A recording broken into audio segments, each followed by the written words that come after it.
Hello everybody, every all. Welcome sa aking YouTube channel, yung Ski Food Vlog. To this video mga palangga, dadalhin ko kayo kasi aakit kami sa province. Pupunta kami ng Nueva Ecija. Ihatid ko ang aking elder sisters. Ayan. So, ngayon mga palangga, isi-share ko dito dahil maraming mga excitement ditong kaganapan sa aming pagdadrive dito. Kaya, stay tuned para masubaybayan niyo po ang aming mga kaganapan dito sa aming pagdadrive at marami kaming nakikitang unexpected and actually this trip namin is hindi namin this is unplanned trip kasi hindi namin akalain na agad-agad kaming uuwi ng probinsya. So, dito kami, nagdadrive ako dito sa daan dito at ayun, nagdiskusyon kami ng aking mga kapatid dahil hindi nga namin kalain na patuloy kami itong pag-alis namin dahil hindi nga namin plan na at wala namang sinasabi yung kapatid ko na magpahatid pala siya sa probinsya talaga nila. So talagang hindi kami ready and natutuwa ako mga palangga kasi ang pagdating ko sa bahay dun sa kanila at maraming kaganapan na nangyayari, happy naman ako dahil sa pagsiswimming namin at ang ganda din ng swimming namin doon sa pupuntahan namin. So, stay tuned lang mga palangga para makita ninyo ang aming mga action na nakakatawa na hindi namin alam ang mga ginagawa namin but is amazing. Is amazing mga palangga kasi hindi namin nakalain na pupunta pala kami ng ilog. At doon naman po sa ilog ay okay naman siya paliguan kaya lang medyo malakas yung current ng water so talagang iaanod ka po talaga. Hindi siya malalim, mababaw lang siya but kung tatawid ka or like maglalangoy ka doon ay hindi mo talaga mabalance ang paglangoy mo kasi ang lakas ng agos ng tubig. So makikita nyo po doon pag kami nakarating na doon sa aming destination. Kaya stay tuned lang mga palangga para alam nyo po ang pinagagawa po namin. But very exciting po kasi talagang na-amaze ako sa mga tubig at na-witness pa namin yung nasunog yung mga kahoy doon sa sobrang init. Kaya stay tuned mga palangga dahil ayan mga palangga, nandito na naman ako sa Morang detergent. Ayan siya. So dito ako laging bumibili. Pag bumibili ako dito liters. So marami akong nabibili kasi mura lang dito.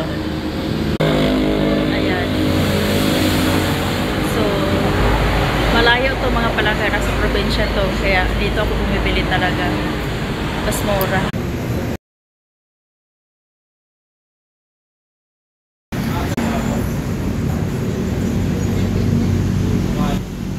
A few moments later. So mga palangga, dito mo matagpuan ang mga organic vegetable. So mamimitas na lang po kami dito at pagtapos niyan is lulutuin.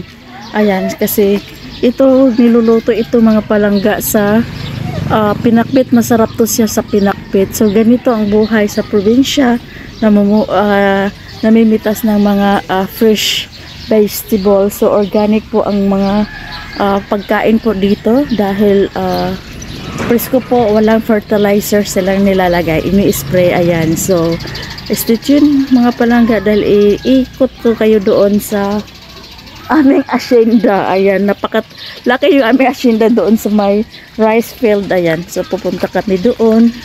Ayan yung aking apo. Ayan, so si Hilo naman dyan, apo. Ayan.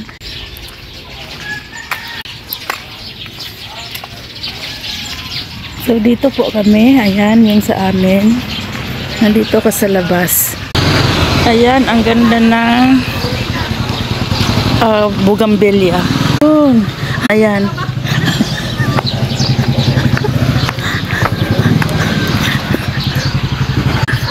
Nahiya ako mga palangga magano sa kalabaw kasi may sa akin. Mga palangga ko.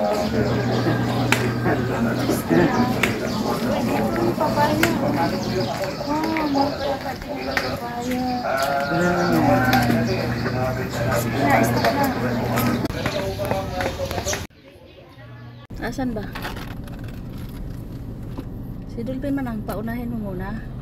Tayo daw mauna. Kasya ka ba dyan? Hindi ko na. Ano kami mauna? Ay, hindi siya kasya? Kasi saya yun. Kasya. Aray. Sabihin mo dyan. Mauna siya. Sige, basta labas ka dyan. Ikaw ba mag-guide dyan papuntang Rizal? Kuya, Hindi ko alam kung saan tayo pupunta. mauna ka, sundan kita. Hindi, ikaw nga mauna, sundan kita eh. Ikaw ang mauna, susundan kita. Baka di siya kasya. Kasya yan, kasya pa.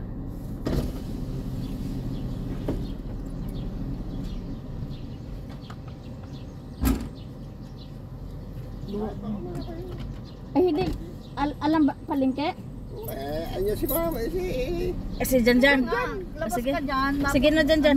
Sige, sige. Dito, hindi mo ba alam yung daan? Alam. Yung pagliliguan. Palengke muna tayo. Palingki mo nga muna. Tapos pag baliguan sila na mauna. Sige na. Kaliwa tayo dyan lang. Kaliwa.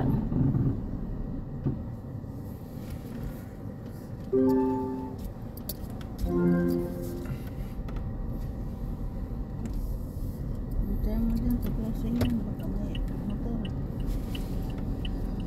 Ingat doon. Dating mo dyan sa kanto, kaliwa.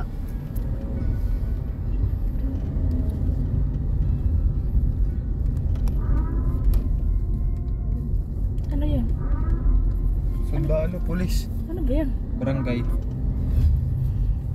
Uratan ng buta da. Saan tayo dito nililiko dyan? Dulo po, kaliwa. Hindi kanto dyan, din. Direksyon mo pa dyan. Kaliwa. Kabot mo to.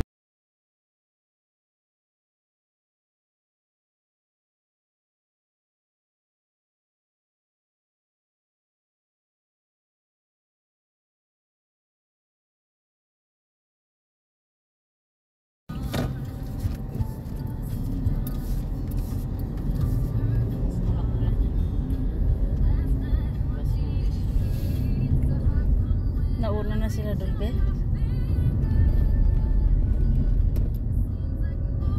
Hindi kaya ng uling at saka ano. Saan may dadaanan pa sila, Papa Ma? Wala. Ha? Tubig.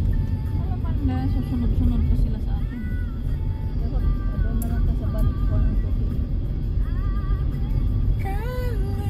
Pagpili lang tayo ng pag ikaw, siyempre yung panggas. So, ang uling.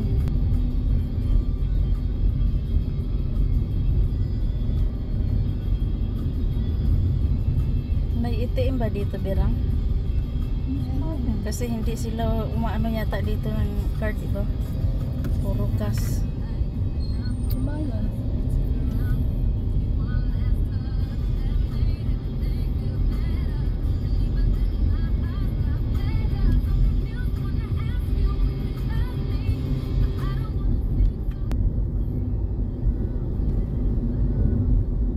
Alin palengke doon sa panilengkean nyo?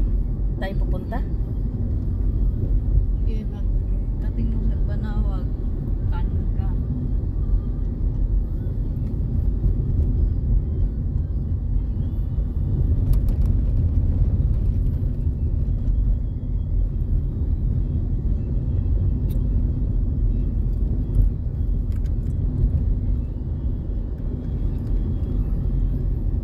Ito sa dito.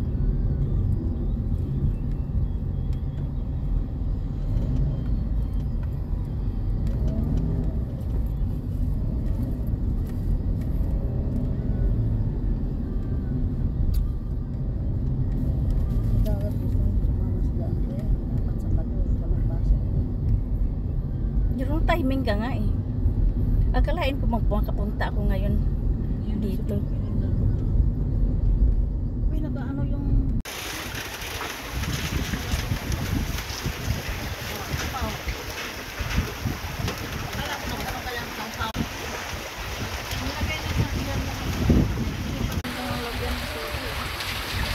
Jen, tingin. Baby Jen. Hello, we are here. Ayan. To everyone, welcome to Sampaloc. Sampalok. Ano yung hawak mo? Puset. Puset. Ayan, puset. Yummy, yummy. Ayan. Pwede ka na pala maging vlogger ito eh. Tayo dito na. Na-scam. Ano Jen? Na-scam? Ganda po tayo dito kung sakali kumain. Ah. Huwag kayong magtaka dahil pinaghirapan po natin ito. Oo, tama. Ayan. Totoo na. Ganda. Tayo kumangit. Kagustuhan niyo ba? Mga lao. Talagang sariwa ditong hangin mga palangga. Ayan, kung makikita ninyo talaga. Mainit siya pero ang hangin napakasarap. Wow. Ayan siya. Ka nakakita na nag-iihaw Kaya nga, ng tubig. tama, correct. Floating cottage po kami dito. Ayan, floating cottage. Ayan. Kami na sinolo namin ang mga Kami lang dito, solo namin tong resort na to. Ayan.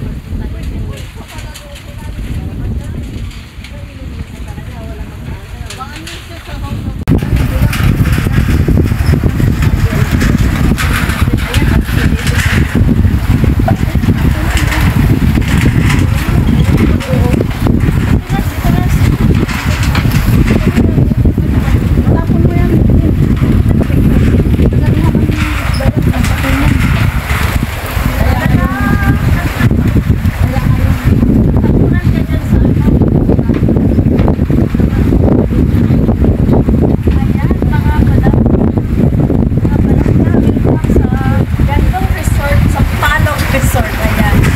Kikita niyo mga palangga,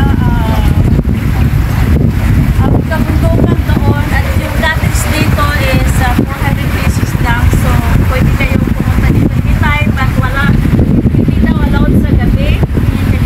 Hindi daw allowed sa gabi kasi malakas daw po yung tubig sa gabi. Kaya hindi nila ina-allowed yung may mag-swimming dito sa gabi. So, maganda naman. Meron din silang itawan. Meron silang floating cottage. Ayan kung makikita nyo. Sa kasalukuyan po, mga pinagla kami lang nakabook dito. Ayan. So, kami lang dito. Ayan. At saka, at lang din po yung aming pagpunta dito. Hindi namin, ayan, ang dami pala. Dinamihan din naman talaga yun ng ano. Sige. Ayan. Di ba kami nakatira namin yan dyan?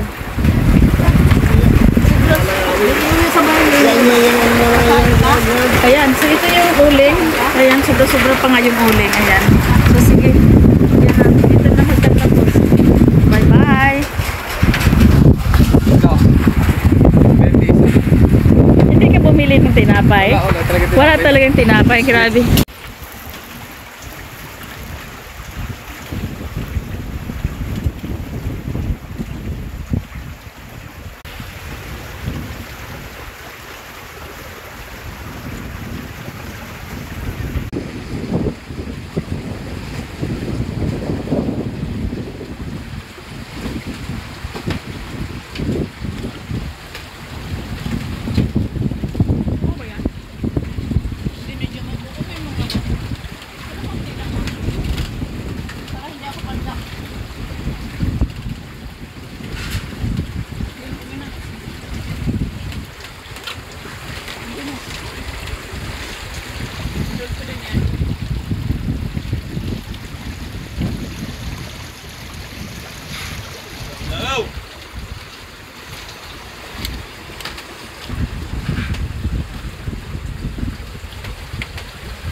Ayan, mga palangga over there sa sobrang init is talagang nag-apoy yung kanilang mga kahoy, yung Ayan. Oh my God, look at that. Talagang sumilab na mga palangga. Ayun, sa sobrang init dito sa Pilipinas. Ayan. Hindi patay na yan.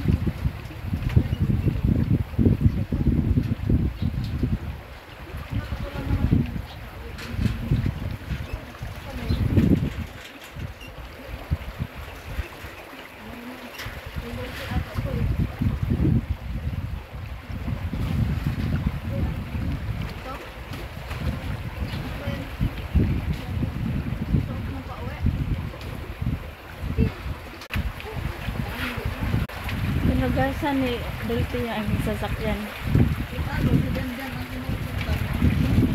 Galing naman.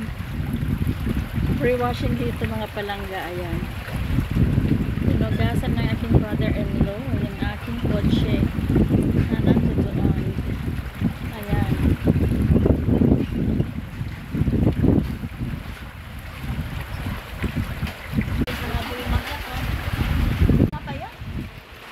May nag-aabag doon sa likod yan, pamatay ko yan. Pag umabot na doon sa may mahal na bahay, pinapatay na yan. Ay, ganon? So, sa likod doon may bahay yan? May mga bahay-bahay. Mga bahay-bahay na yan sa kabila. Nag-aabag na doon yan.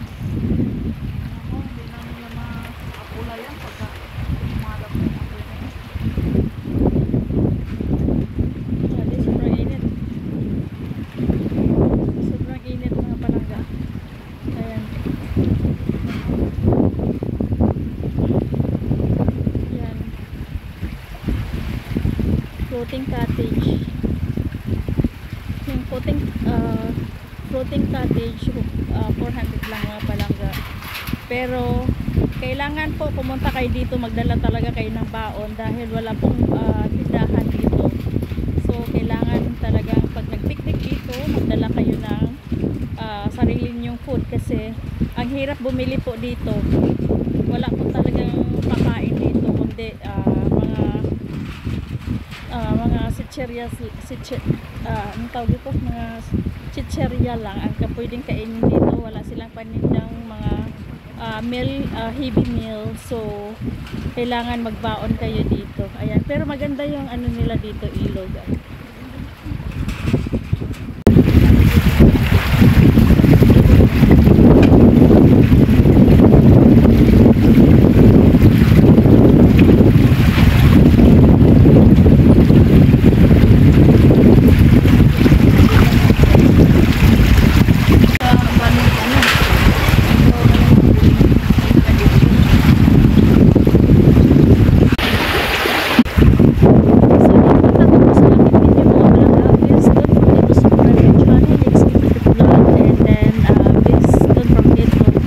Button so that lagi po kayong updated sa aking videos and see you soon on my next videos. Thank you for watching and bye bye for now.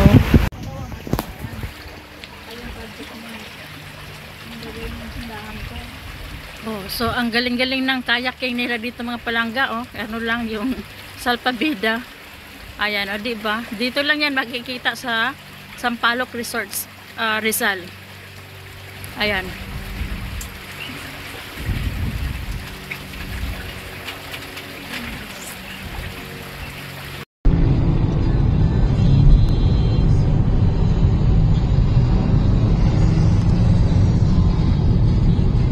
Ayusin ko sana yung salamin ko. Itong sa kabila, okay. Itong sa kabila.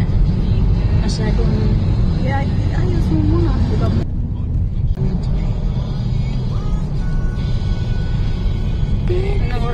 A few moments later.